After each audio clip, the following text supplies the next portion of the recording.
भावेविन देव न कळे निसंदेह, गुरुविन अनुभव कैसा कळे. अशा पद्धतीनं दिवाळीचा पाडवा असतो आणि माता रुक्मिणी अगदी सगळं ताट भरून जाते विठ्ठलाला ओवाळण्यासाठी.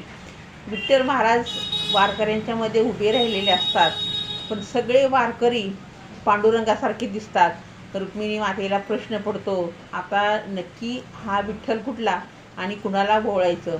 जर चुकून कुणाला ओवाळायला गेले आणि रॉंग नंबर लागला तर ब्रह्मांडामध्ये मला काही किंमत राहणार नाही. कारण ही काही भाऊबीज नाही. भाऊबीजेला एखादा भाऊ वाढला तरी चालतो, पण आज खरं माझी सत्वाची परीक्षा आहे. नामदेव महाराजांना रुक्मिणी म्हणते, जा आणि बघा आपलं गिऱ्हाईक सापडते का. नामदेव महाराज जातात, बघून येतात, तरी काही त्यांना विठ्ठल शोधता येत नाही. त्यावेळेला रुक्मिणी माता म्हणते, असलं कसलं तुम्ही नामदेव महाराज भक्त. त्यावेळेला नामदेव महाराज मनातल्या मनात म्हणतात, माते तुम्ही 28 युग देवाच्या शेजारी उभं राहिला तरी तुम्हाला तुमचा देव ओळखत नाही. मी तर अजून या थोड्याशा दिवसातच त्यांच्यासोबत आहे. आणि मग रुक्मिणी मातेनं ताट घेतलेलं असतं. आता वेळ जास्त होतोय तरी पण म्हणत असते, लाजले गे माय आता कोणा ओवाळू, जिकडे पाहावे तिकडे चतुर्भुज गोपाळू. ओवाळू गे माय मी गेले द्वारके, जिकडे पाहावे तिकडे चतुर्भुज सारखे. आता कुणाला ओवाळायचं असा प्रश्न पडलेला असतो रुक्मिणी मातेला.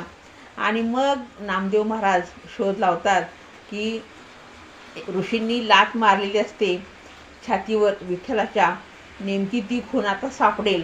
आणि मग सगळीकडे बघत बघत विठ्ठलाला नामदेव महाराज शोधत असतात.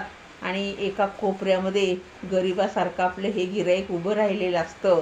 आणि मग नामदेव महाराज बरोबर ओळखतात आणि माता रुक्मिणीला सांगतात की आईसाहेब जा तुम्ही, आता हे गिऱ्हाईक आपलं कोपऱ्यात उभं राहिलेलं आहे. आणि मग रुक्मिणी माता जाते आणि मग विठ्ठलाला ओवाळते.